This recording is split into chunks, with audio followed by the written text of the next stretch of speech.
ঝিনাইদহের মহেশপুর সীমান্ত এখন টান টান উত্তেজনায় ফুটছে। রাতের আঁধারে কাঁটাতারের আলো নিভিয়ে বড় বড় গাড়িতে করে মানুষ এনে বাংলাদেশে অবৈধভাবে ঠেলে দেওয়ার একের পর এক চেষ্টা চালাচ্ছে ভারতীয় সীমান্তরক্ষী বাহিনী বিএসএফ। তবে ওপার থেকে আসা এই আগ্রাসী ও অনৈতিক চেষ্টা রুখে দিতে ইস্পাত কঠিন প্রাচীর হয়ে দাঁড়িয়েছে আমাদের বর্ডার গার্ড বাংলাদেশ বিজিবি। আর তাদের শক্তি যোগাতে বুক চিতিয়ে রাত জাগছে সীমান্তের সাধারণ মানুষ। 7 দিনে 5বার চেষ্টা, প্রতিবারই ব্যর্থ বিএসএফ। মহেশপুর সীমান্তে গত এক সপ্তাহে অন্তত পাঁচবার পুশিনের চেষ্টা চালিয়েছে বিএসএফ, কিন্তু বিজিবির কঠোর নজরদারি ও রণকৌশলের কারণে এখন পর্যন্ত ও পক্ষের একটি চালও সফল হতে পারেনি। দেশের মানচিত্র সুরক্ষিত রাখতে বিজিবি সদস্যরা হ্যান্ড মাইক ও বাঁশি হাতে ঝোপঝাড়ে ও কৌশলগত পয়েন্টগুলোতে দিনরাত অবস্থান নিচ্ছেন। 24 ঘন্টার এই টহলে একদল যখন খাবারের বিরতিতে যাচ্ছেন, অন্য দল তখন চোখের পলক না ফেলে সীমান্ত পাহারা দিচ্ছেন। 10 কিলোমিটারের অরক্ষিত সীমান্ত ও বিএসএফ এর চক্রান্ত। মহেশপুর উপজেলার ভারত সংলগ্ন 78 কিলোমিটার সীমান্তের মধ্যে 68 কিলোমিটারে কাঁটাতারের বেড়া থাকলেও যাদবপুর ও মাটিলা বিউপি সংলগ্ন প্রায় 10 কিলোমিটার এলাকা সম্পূর্ণ অরক্ষিত।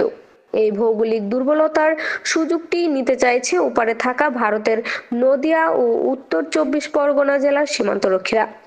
স্থানীয় বাসিন্দারা জানান, বিএসএফ রাতের অন্ধকারে তো বটেই, এমনকি দিনের আলোতেও কাঁটাতারের গেট খুলে বাংলাদেশে পুশিনের চেষ্টা করেছে, কিন্তু প্রতিবারই তাদের সেই চেষ্টা স্থানীয়দের চোখে ধরা পড়ে যায়। বিজিবির কাঁধে কাঁধ মিলিয়ে অতন্দ্র প্রহরী এলাকাবাসী। সীমান্তের এই সংকটময় মুহূর্তে কেবল বিজিবি নয়, কোমর বেঁধে নেমেছেন স্থানীয় সাধারণ মানুষ, আনসার ও গ্রাম পুলিশ সদস্যরা। গ্রামের মানুষ এখন সম্পূর্ণ ঐক্যবদ্ধ। বিএসএফ এর যে কোনো সন্দেহজনক গতিবিধি দেখলেই তারা দ্রুত বিজিবিকে তথ্য দিচ্ছেন এবং নিজেরাও লাঠি হাতে রাত জেগে সীমান্ত পাহারা দিচ্ছেন। সীমান্ত জুড়ে এখন এক ধরনের অজানা আতঙ্ক কাজ করলেও দেশের সার্বভৌমত্ব রক্ষায় কেউ পিছু হটছেন না। সার্বভৌমত্ব রক্ষায় কোনো ছাড় নয়। 58 বিজিবি ব্যাটালিয়নের অধিনায়ক সিউলের কর্নেল মোহাম্মদ রফিকুল আলম স্পষ্ট ভাষায় জানিয়েছেন, বিএসএফ এর 5 দফার পুশ ইনের চেষ্টা বিজিবির সৈনিকেরা সফলভাবে নস্যাৎ করে দিয়েছেন। দেশের সার্বভৌমত্ব এবং সীমান্ত সুরক্ষায় বিজিবি কোনো ধরনের আপোষ বা ছাড় দেবে না। সীমান্তের এই উত্তেজনাকর পরিস্থিতি এবং আমাদের সাহসী বিজিবি ও জনগণের এই বীরত্বপূর্ণ প্রতিরোধ নিয়ে আপনার মূল্যবান মতামত কমেন্টে জানান।